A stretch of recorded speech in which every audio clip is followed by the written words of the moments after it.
বাংলাদেশের মানুষকে এই দুর্নীতিবাজ ফ্যাসিবাদী সরকার দীর্ঘ 15 বছর 7 মাস 5 দিন নির্বিঘ্নে কথা বলতে দেয়নি, চলাফেরা করতে দেয়নি, সমাবেশ করতে দেয়নি, মানুষের অধিকার প্রতিষ্ঠা করতে দেয়নি, বরং মানুষের অধিকার নিয়ে তারা ছিনিমিনি খেলেছে।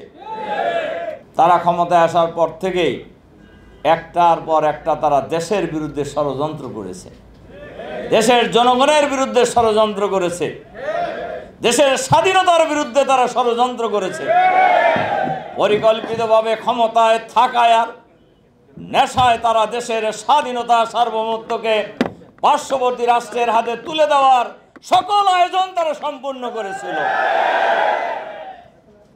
এবং তারা গর্ব করে বলতেন,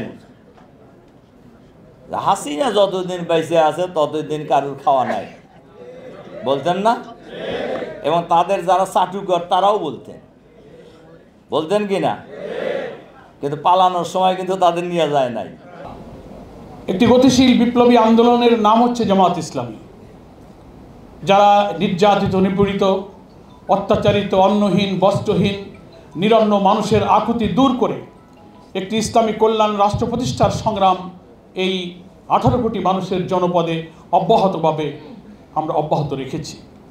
কিন্তু আমাদের সেই সংগ্রামের সামনে বারবার চ্যালেঞ্জ এসেছে, পরীক্ষা এসেছে, যুদ্ধে এসেছে, জুলুম নির্যাতনে বারবার আমাদের এই অব্যাহত অপ্রতিরোধ অগ্রযাত্রাকে থামিয়ে দেওয়ার চেষ্টা করা হয়েছে। কিন্তু বাংলাদেশ ইসলামী আন্দোলনের লক্ষ লক্ষ এই বীর ছাত্র জনতা মৃত্যু ভয়হীন চেতনা নিয়ে বাতিলের রক্ত চক্ষুকে উপেক্ষা করে আমরা দিন প্রতিষ্ঠার সেই কাফেলাকে সামনের দিকে নিয়ে যেতে মহান আল্লাহর সাহায্যে আমরা সক্ষম হয়েছি, আলহামদুলিল্লাহ। গত 5ই আগস্টের ছাত্র জনতার যে গণ অভ্যুত্থান, আল্লাহ তারা আমাদের বিপ্লবী ছাত্র জনতার দীর্ঘ রক্তক্ষয়ী সংগ্রামের মাধ্যমে সফল করেছেন। আজকের রাজধানী ঢাকা সহ সারা বাংলাদেশে আমরা যে মুক্ত পরিবেশে সম্মেলন করছি, আমাদের মত, চিন্তা, আমাদের আদর্শের কথা, মানুষের মুক্তির কথা আমরা মুক্তভাবে মানুষের কাছে তুলে ধরার যে সুযোগ পাচ্ছি, আজকে তার পিছনে রয়েছে এই ছাত্র জনতার ঐতিহাসিক সংগ্রামের অবদান।